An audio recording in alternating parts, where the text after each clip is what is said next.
Hello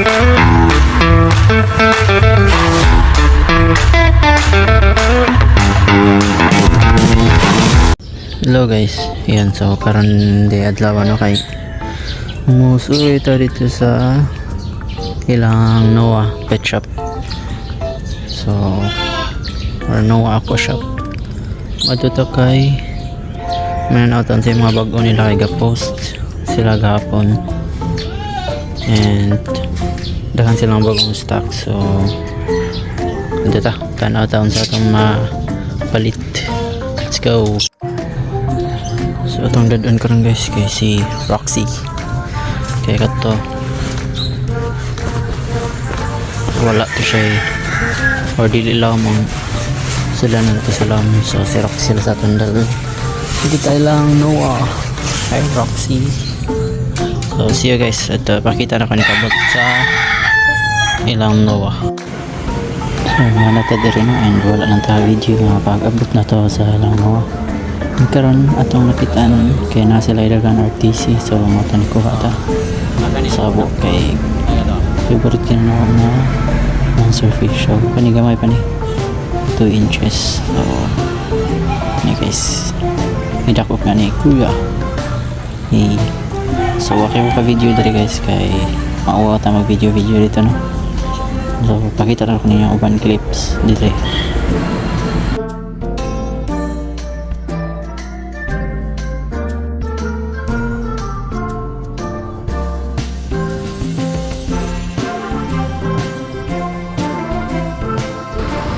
So diri kay padung na ta mo ulan na, so ato sa nila butang sa atong U-box, so ito mga napalit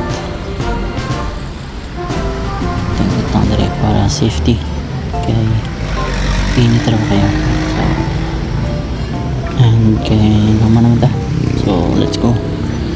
But see na ta, init na kayo. See you guys sa backyard. Hi guys, so karon nakaulit na tanong ikan sa ilang Noah, so darat mga napalit at na dito sa Liu. So nanata sa backyard, and pagpakita nyo balik ng atong mga napalit. So syempre pagkaon para sa itong mga mollies or sa mga isda na to, palitag Koi King kay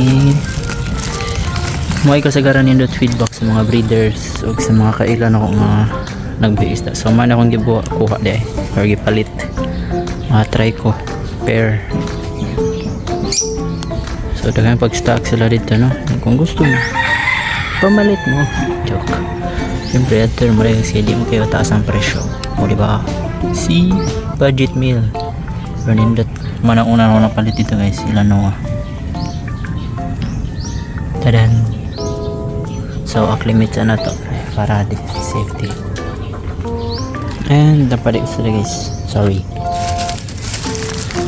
si Retty nabuslot yung plastic, pero okay guys, hindi ko laman sila itong biyahe na traffic lang tatungod kay na ay LTO nga nag-conduct o checkpoint.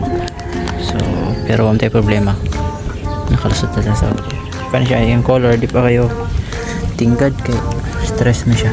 So dara, yan bagong abot man po ni nga stocks nila sa Noah, ila Noah de mo ni siya guys, si Retty. Hi Retty.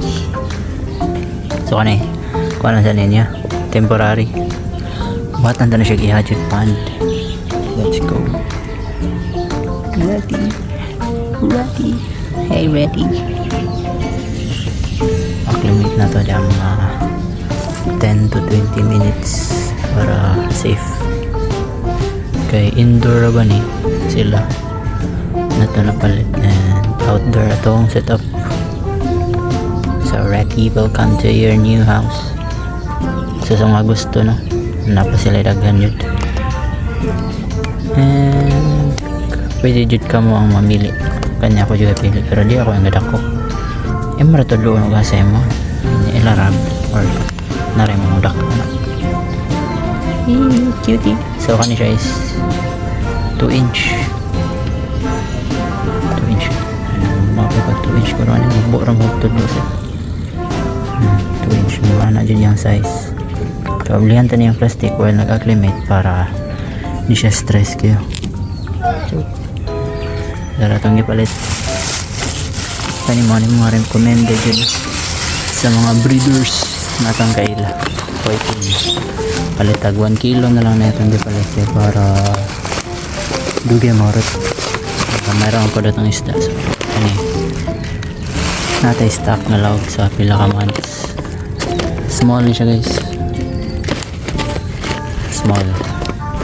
So makapili man po mo sa nga klase nga gidakon sa mga pellets sa sulod. So kani is dilin siya silking kuha na siya floating oak. So naablihan na to si Reddy guys. Hi Reddy, right there catfish. Kani pwede naman di-ablihan guys. So aklimisa natin na sila. So muna sa na-update sa itong backyard no, and salamat kayo sa pagtanaw and see you on the next video. Bye bye.